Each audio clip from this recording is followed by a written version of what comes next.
Good morning friends. आज हम लोग देखेंगे सीटेट का क्वेश्चन है। ये ईवीएस का क्वेश्चन है और ये 1/1/2022 का क्वेश्चन है, मतलब इसी साल जनवरी महीने का है।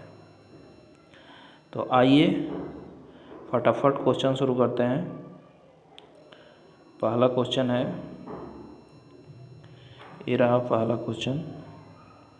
पहला क्वेश्चन है कि त्रिवेंद्रम और गांधीधाम के बीच की दूरी 2268 किलोमीटर है।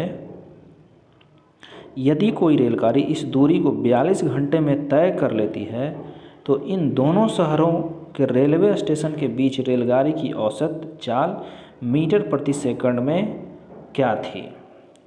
तो आप जानते हैं कि चाल बराबर होता है दूरी बटा समय। था आपको दूरी दिया है 2268 किलोमीटर और समय दिया गया है 42 घंटा। तो जब आप इसको काटिएगा तो ये आपको 54 बार में कट जाएगा। ये 54 किलोमीटर प्रति घंटा आया, ठीक ना।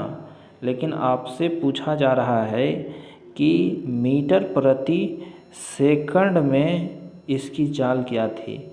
तो मीटर प्रति सेकंड में बदलने के लिए 54 को 5/18 से गुना करेंगे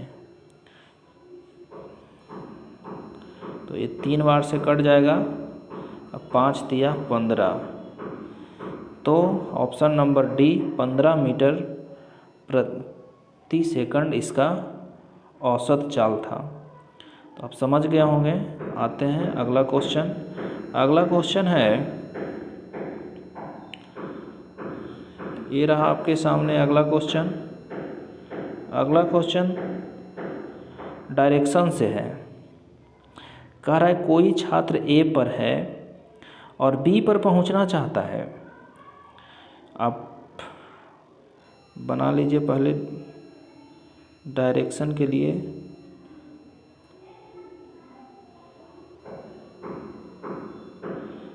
इसको उत्तर मान लेते हैं।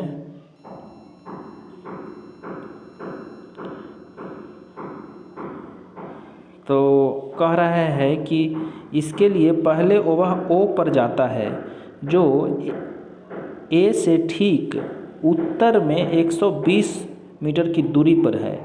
यानी यहाँ पर ए होगा,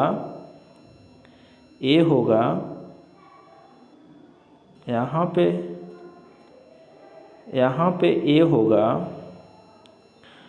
और ए से उत्तर में यहाँ पे ओ होगा और ये दोनों के बीच की दूरी 120 मीटर है। कह रहा है कि जो ए से ठीक उत्तर में 120 मीटर की दूरी पे है और फिर ओ से बी ठीक पश्चिम दिशा में 50 मीटर की दूरी पर है। तो ओ से पश्चिम में यानी वेस्ट में, ये वेस्ट हुआ, ये वेस्ट है। तो यहाँ से पश्चिम में 50 मीटर की दूरी पर कितना, 50 मीटर की दूरी पर बी पॉइंट है। तो कहता है ए की बी की दूरी, ए की बी से दूरी तथा बी के सापेक्ष ए की दिशा क्रमशः क्या है। तो ए से बी की दूरी, ये दूरी आपसे पूछा जा रहा है। तो आप ये देखिए कि ये समकोण त्रिभुज हो गया और ये आपको 120 मीटर दे दिया है, ये 50 मीटर दे दिया है। तो आप इसका दूरी नहीं निकाल सकते हैं। ए बी बराबर हो जाएगा, जैसे कर्ण निकालते हैं समकोण त्रिभुज में, तो इसको भी उसी तरह 120 का स्क्वायर प्लस 50 का स्क्वायर, ठीक ना। अब इसको आप हल कीजिएगा तो आपको आ जाएगा 130 मीटर, ठीक ना, 130 मीटर। और आपसे पूछा जा रहा है कि बी के सापेक्ष, ये जो बी है, बी के सापेक्ष ए की दिशा क्रमशः क्या है। बी के सापेक्ष ए की दिशा क्या है, ये जो बी है, बी जो है तो बी के सापेक्ष ए की दिशा क्या है। तो आप देख रहे हैं कि ये दक्षिण में है, साउथ में है और पूरब में है, ये पूरब है तो इसका दक्षिण पूरब हो जाएगा। चलिए अगला क्वेश्चन देखते हैं। 63 नंबर क्वेश्चन है। 63 नंबर क्वेश्चन है, स्लॉथ के विषय में निम्नलिखित में से कौन सा कथन सही है। ठीक ना, तो स्लॉथ भालू जैसा दिखता है, 22 घंटे वृक्ष की शाखा पर उल्टे सिर लटकाकर सोता है। भालू जैसा दिखता है लेकिन 22 घंटा नहीं सोता है, तो ये गलत हो जाएगा। ये बनमानुष जैसा नहीं दिखता है, चिंपैंजी जैसा नहीं दिखता है, हाँ भालू जैसा दिखता है और दिन के लगभग 17 घंटे शाखा पर उल्टे लटक कर सोता है। ये बिल्कुल सही है, तो इसका आंसर डी हो जाएगा। 64 नंबर क्वेश्चन देखिए। 64 नंबर कह रहा है कि जब किसी एक कपड़े पर दूध को उड़ेलते हैं और मलाई उस पर ही रह जाती है, पृथक्करण की यह प्रक्रिया क्या कहलाती है। तो पृथक्करण की यह प्रक्रिया निस्यंदन कहलाती है। चालन, ये चालन जो देख रहे हैं, चालन उसे कहते हैं, ये ठोस ऊष्मा संचरण की विधि है जिसमें माध्यम के कण भाग तो नहीं लेते हैं, माध्यम के कण भाग लेते हैं परंतु अपना स्थान नहीं छोड़ते हैं, ये चालन की प्रक्रिया हुआ। और ये अवसादन उसको कहते हैं जब कोई तरल या गैस को किसी बर्तन में छोड़ देते हैं तो वो नीचे उसके तली में बैठ जाता है, उसको अवसादन कहते हैं। और अवसादन के बाद ही निस्तारण की प्रक्रिया होती है। जब उसको छान के ऊपर वाले को निकाल लेते हैं तो उसको निस्तारण कहते हैं। मतलब गंदे जल जो बैठ जाता है नीचे, ऊपर जो शुद्ध जल बच जाता है उसको अलग बर्तन में रख लेते हैं तो उसी को निस्तारण बोलते हैं। चलिए इसका आंसर ये हो जाएगा। आइए अगला क्वेश्चन देखते हैं। अगला क्वेश्चन है 65 नंबर, कह रहा है कक्षा 5 की पाठ्य पुस्तक में दिए गए गोलकोंडा जिले के मानचित्र में 1 सेंटीमीटर जमीन पर 110 मीटर की दूरी को दर्शाता है। कितना? 1 सेंटीमीटर जमीन पर 110 मीटर दूरी को दर्शाता है। इस मानचित्र फतेह दरवाजे से जमाली दरवाजे की दूरी 10.7 सेंटीमीटर है, तो ज़मीन पर इन दोनों दरवाजे के बीच की दूरी क्या होगा। बहुत सिंपल है, आप देख रहे हैं कि 1 सेंटीमीटर बराबर 110 मीटर आपको दिया हुआ है, तो 10.7 सेंटीमीटर बराबर क्या हो जाएगा। तो इसको गुना कर लेंगे, क्या करेंगे, गुना कर लेंगे। 110 गुना 10.7, तो आप जब गुना कीजिएगा तो ये 1177 आएगा। यहाँ पे पॉइंट होगा बीच में, तो आपका आंसर हो जाएगा बी नंबर। अगला क्वेश्चन है, अगला क्वेश्चन आपका ये है, कह रहा 3 राज्यों का अवध समुद्र जिनके किनारे बंगाल की खाड़ी है, कौन सा है। तो बंगाल की जो खाड़ी है, पहले खाड़ी कहते किसको है, आप जानते हैं कि खाड़ी उसको कहते हैं जो 3 तरफ स्थल से घिरा होता है, 3 तरफ उसका स्थल से क्षेत्र घिरा होता है और एक तरफ समुद्र होता है, उसको खाड़ी कहते हैं। तो इसका राइट आंसर हो जाएगा उड़ीसा, केरल, उड़ीसा आंध्र प्रदेश और तमिलनाडु। ये 3 तरफ स्थल से घिरा हुआ है और एक तरफ समुद्र से घिरा है। अगला क्वेश्चन देखते हैं। अगला क्वेश्चन है, मान लीजिए आप मध्य प्रदेश में हैं। इस राज्य के सापेक्ष किस दिशा में हमारे देश के सर्वाधिक घने जंगल हैं? सबसे घना जंगल वाला खुद राज्य मध्य प्रदेश है, लेकिन आपसे पूछा जा रहा है कि आप मध्य प्रदेश में खड़े हैं तो हमारे देश के सबसे अधिक घने जंगल कौन है? तो इसके बाद जो घना जंगल होता है वो अरुणाचल प्रदेश होता है। अरुणाचल प्रदेश है दूसरे नंबर पे। अरुणाचल प्रदेश के बाद छत्तीसगढ़ आता है। छत्तीसगढ़ आता है। छत्तीसगढ़ के बाद उड़ीसा आता है। तो ये सब राज्य आप जो देख रहे हैं सब ये उत्तर पूर्वी में है, उत्तर में है और पूरब में है। तो इसका आंसर नंबर बी हो जाएगा। 68 नंबर का आपसे पूछ रहा है कि माउंट एवरेस्ट की ऊंचाई कितना है? तो माउंट एवरेस्ट की ऊंचाई 88-50 हो जाएगा, कहीं कहीं 88-49 भी देता है। फिर सिंपल क्वेश्चन है, आप कह रहा है टूटता तारा होता है, तो टूटता तारा जो होता है वो उल्का होता है, उसे उल्का कहते हैं।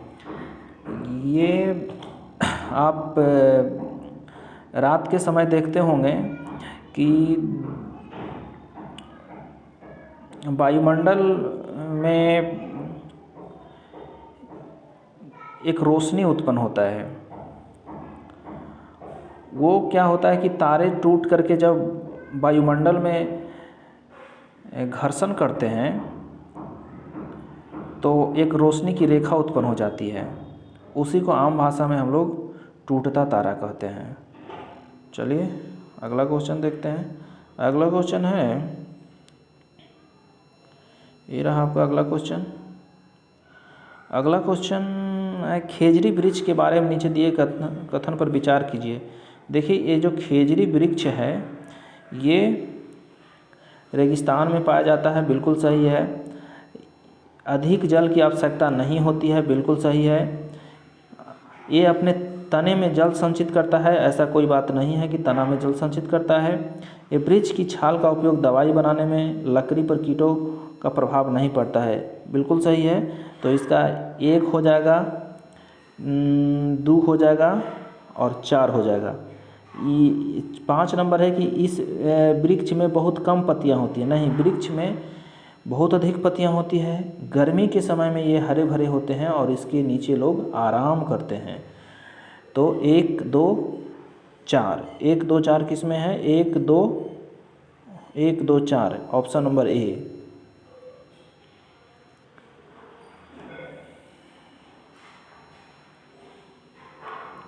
अगला क्वेश्चन है, कह रहा है कि अगला क्वेश्चन में कहा जा रहा है कि किसी छात्र द्वारा नीचे दिए गए कथन पर विचार करना है। मैं जिस क्षेत्र से आया हूँ वहाँ बारिश बहुत कम होती है, गर्मी बहुत पड़ती है, हमारे घर मिट्टी के बने होते हैं, घरों की दीवारें बहुत मोटी होती है और इन्हें मिट्टी से ही पोत कर सुंदर किया जाता है। घरों की छतें कटीली झाड़ियों से बनाई जाती है। यह छात्र निम्नलिखित में से किस राज्य से आया होगा? तो ये छात्र जो है राजस्थान से आया है।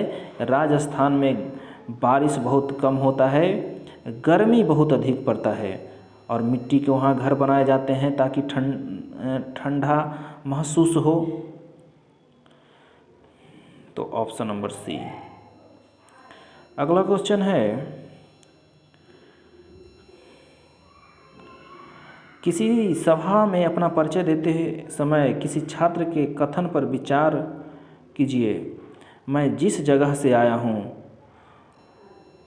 वहाँ के अधिकतर लोग सरसों के तेल में पकी बनी मछली खाना पसंद करते हैं। यह छात्र किस जगह से आया होगा? एक छात्र कह रहा है कि मैं जहाँ से आता हूँ वहाँ सरसों के तेल में मछली बनता है। तो सरसों के तेल में मछली कश्मीर में बनता है। 73 नंबर 73 नंबर है कि निम्नलिखित सही कथन को चुनना है। ये रहा आपका क्वेश्चन। और कोई वयस्क हाथी एक दिन में 2 क्विंटल भी से अधिक हरे पत्ते झाड़ियाँ खा जाता है। नहीं, 2 क्विंटल नहीं, 1 क्विंटल खाता है, मतलब कि 100 केजी खाता है। ठीक, तो ये गलत है। आप एनसीईआरटी में हाथी के बारे में डिटेल पढ़िएगा। अत्यधिक भारी होने के कारण हाथी बहुत ज़्यादा आराम करना पसंद करता है। ऐसा बात नहीं है कि अत्यधिक भारी होने के कारण हाथी बहुत ज़्यादा आराम फरमाता है। हाथी अत्यधिक वजन है लेकिन वो 2 से 4 घंटे ही सोता है। मात्र कितना? 2 से 4 घंटे ही सोता है। यहाँ तक कि हाथी अपने बच्चे का भार लगभग 200 केजी होता है। ये बिल्कुल सही है। 3 महीने का जो हाथी होता है उसका वजन 200 किलो तक होता है। डी नंबर होता है कि अधिकांश औसतन हाथी एक दिन में 9 से 10 घंटे होते हैं। बिल्कुल नहीं, हाथी 2 से 4 घंटा सोता है। तो ऑप्शन नंबर सी सही है। 74 नंबर क्वेश्चन है,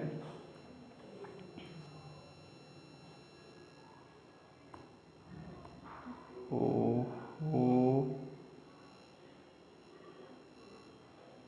74 नंबर क्वेश्चन है,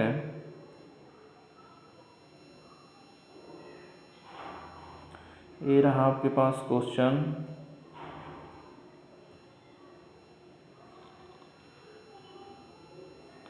कह रहा है कि एक समूह के चुनिए जिसमें प्रयोग पुनः चक्रण के पश्चात किया जा सकता है। तो इसका देखिए, पुनः चक्रण का मतलब होता है कि उसका उपयोग पुनः कर सकते हैं,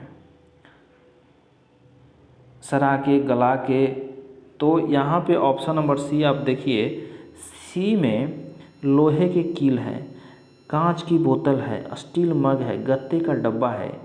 ये सब को आप गला करके फिर से उपयोग कर सकते हैं। लेकिन ये जो पॉलीथीन बैग है और प्लास्टिक का बोतल है और इस ऑप्शन में भी प्लास्टिक का फूलदान है, तो ये कभी भी पुनः चक्रण में नहीं उपयोग होगा। तो ऑप्शन नंबर सी सही होगा इसका। आइए अगला देखते हैं क्वेश्चन। अगला क्वेश्चन है,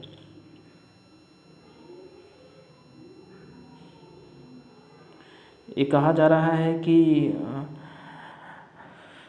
छोले भटूरे जानते हैं, ये खाते हैं पंजाब के लोग। छोले भटूरे पंजाब के लोग खाते हैं। नारियल कढ़ी में के साथ उबला ट्रैपिओका, ये केरल के लोग खाते हैं। सरसों तेल में बनी मछली कश्मीर में खाते हैं। इससे पहले भी क्वेश्चन आया था। नारियल के तेल में पकी मछली, ये गोवा के लोग खाते हैं। देखिए, नारियल के तेल में मछली भी पकता है और नारियल के तेल में कढ़ी भी बनता है। ये दोनों में कन्फ्यूजन होता है। आपका नारियल के तेल में कढ़ी आएगा, कढ़ी क से कढ़ी और क से केरल मान लीजिएगा। और नारियल के तेल में बनी मछली रहेगा तो ये गोवा मारिएगा। दोनों नारियल के तेल में बनता है।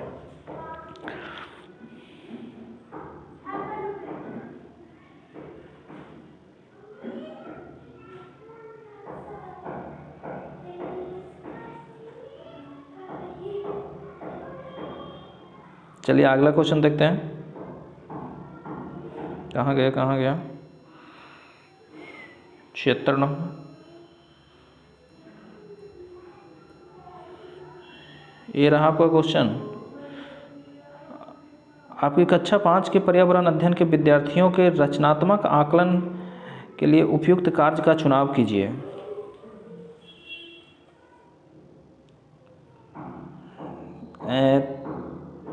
तैरने और डूबने के पाठ पर प्रश्न उत्तर लिखना। डूबने और तैरने की प्रक्रिया का अवलोकन करने के लिए क्रियाकलाप करना। तैरने और डूबने की परिभाषा की व्याख्या करना।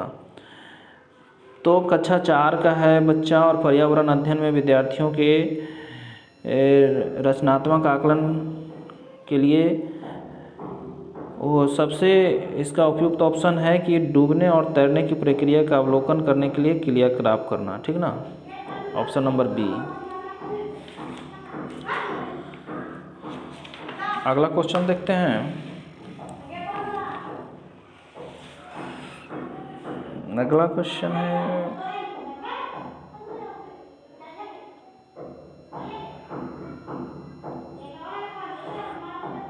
पर्यावरण अध्ययन के शिक्षण में कला एवं कौशल का समावेशन करना चाहिए क्योंकि यह प्रोत्साहन करता है। जब बच्चा को आप पर्यावरण पढ़ा रहे हैं, उनके कक्षा में कला और कौशल का समावेश कीजिएगा तो उससे बच्चा में सृजनात्मकता पैदा होता है और बच्चा सहपाठियों से बहुत कुछ सीखता है और उसमें समावेशन की भी भावना आती है। समावेशन का मतलब होता है कि आप समावेशी कक्षा समझते होंगे, तो पर्यावरण की कक्षा है, उसमें आप समावेशित क्या कर रहे हैं, कला को, कौशल को। तो इसका ऑप्शन नंबर 1, 2 और 4 हो जाएगा, यानी ऑप्शन नंबर डी हो जाएगा।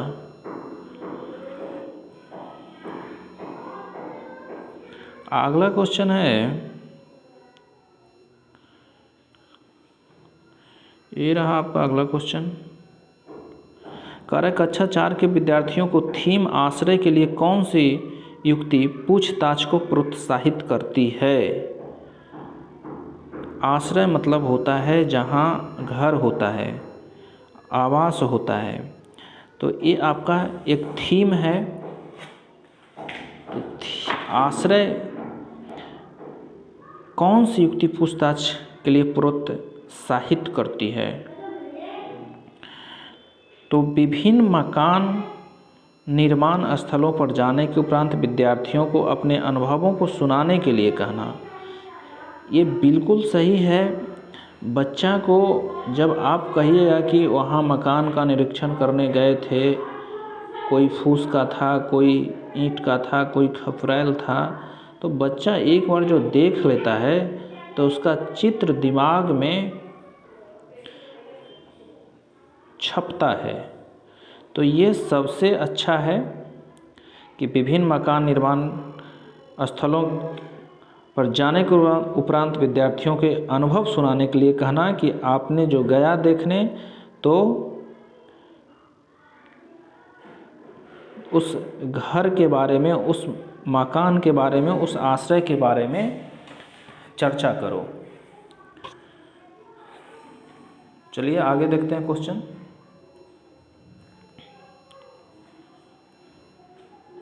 अगला क्वेश्चन है कि प्राथमिक कक्षाओं का पर्यावरण अध्ययन वह विषय क्षेत्र है जिसमें एकीकरण। तो प्राथमिक कक्षाओं में जो पर्यावरण अध्ययन विषय क्षेत्र है उसमें विज्ञान, सामाजिक विज्ञान और पर्यावरणीय शिक्षा संपत्तियों एवं मुद्दों का समावेश होता है। तो ये तीनों हो जाएगा। एकीकरण मतलब होता है एक से अधिक वस्तुओं को मिलाकर एक रूप में प्रस्तुत करना। तो पर्यावरण की जो कक्षा होता है उसमें हम विज्ञान, सामाजिक विज्ञान, पर्यावरण शिक्षा सारे मुद्दे को पढ़ते हैं। इसका ऑप्शन नंबर डी हो जाएगा। उसके बाद क्वेश्चन है, कहाँ गया। उसके बाद क्वेश्चन है 80 नंबर क्वेश्चन है, ये रहा आपका क्वेश्चन। निम्न में से प्राथमिक स्तर के पर्यावरण अध्ययन का क्या उद्देश्य है। पर्यावरण के अध्ययन का उद्देश्य क्या है। तो पर्यावरण के अध्ययन का उद्देश्य होता है कि स्थानीय उपलब्ध सामग्रियों को सरल प्रारूपों का विकास करना। ये सही आंसर है। लैंगिक भेदभाव नहीं सिखाते हैं बच्चों को।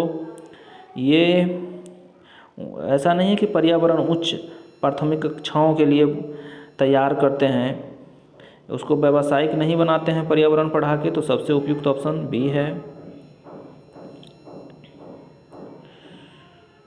81 नंबर क्वेश्चन है, शिक्षिका ने अपने विद्यार्थियों को भोजन के प्रारूप में ग्रहण किए जाने वाले पौधे के विभिन्न भागों जैसे जड़, तना, पुष्प के नाम जानने के लिए अपने परिवार के सदस्यों से परामर्श करने के लिए कहा। इस क्रियाकलाप की अभिकल्पना की गई है। इस जो क्रियाकलाप है ये अनुभवात्मक सीखने के लिए प्रोत्साहित कर रही है। क्या?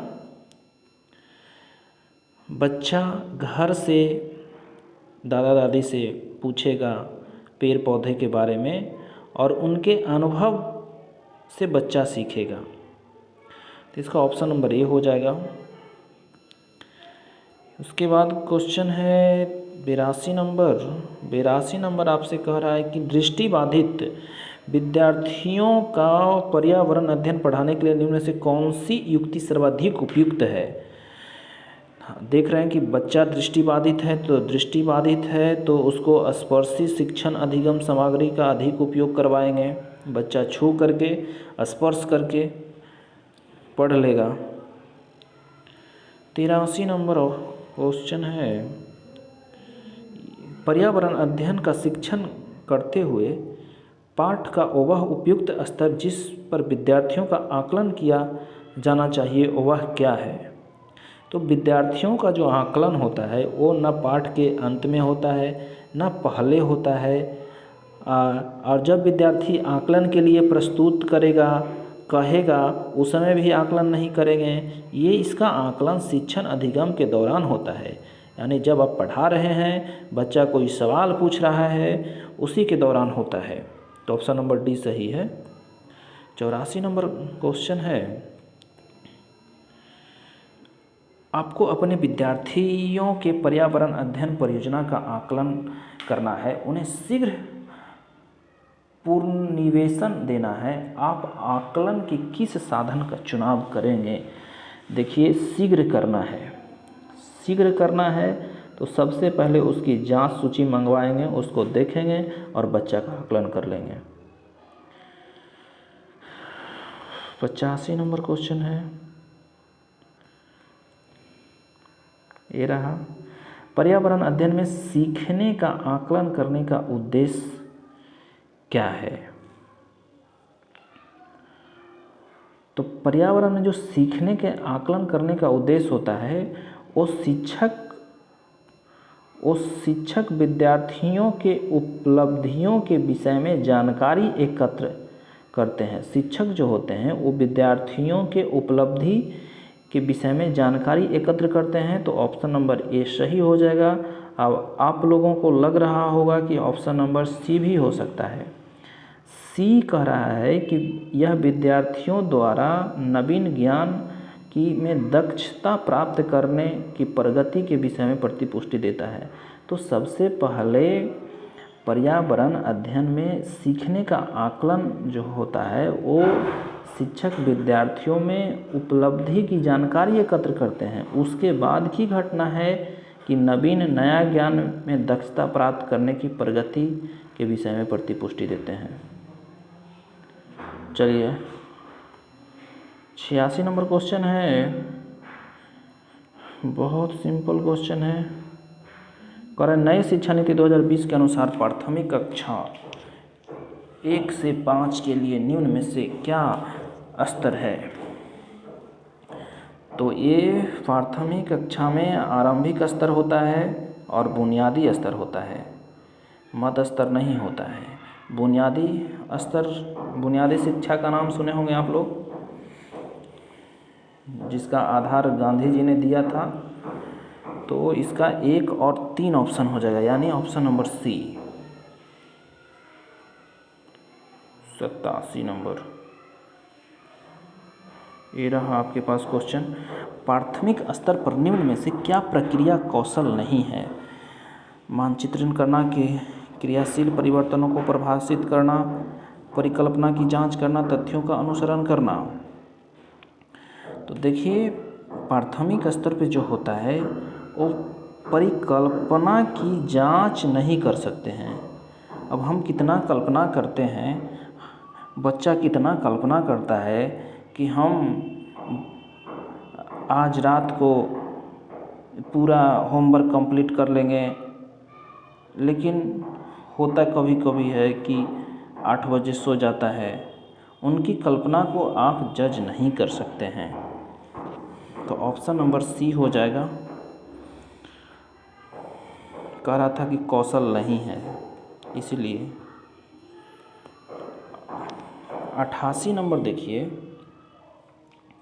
88 नंबर क्वेश्चन है कि ये रहा 88 नंबर क्वेश्चन। थीम परिवार तथा मित्र में निम्न में से कौन सा उप थीम है? तो आपने पढ़ा होगा कि 6 गो जो है 6 गो टोटल थीम है। 6 थीम में आपको पढ़ना था कि कार्य, खेल, जानवर, पौधे, ये सब उप थीम है। तो आप देख लीजिए कि बी नंबर ऑप्शन में कार्य और खेल है, ये उप थीम है। ये देखिए ये थीम है। भोजन और जल ये भी थीम है।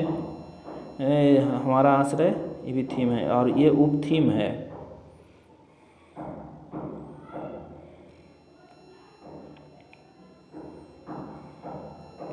ये क्वेश्चन रहा।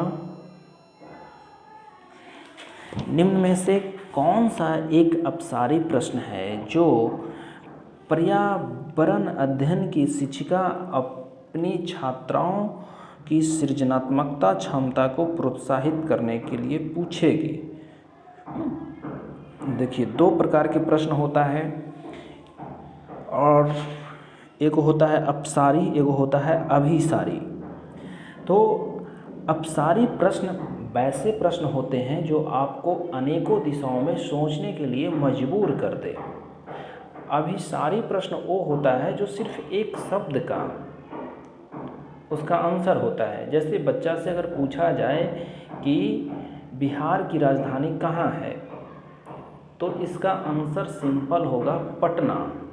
अगर बच्चा से ये पूछा जाए कि पटना में क्या क्या है, तो उसका ये अपसारी चिंतन होगा कि पटना में गोलघर है, पटना में चिड़ियाघर है, पटना में गांधी मैदान है, और भी अपने दिमाग में चिंतन करेगा कि कुछ छूट तो नहीं गया।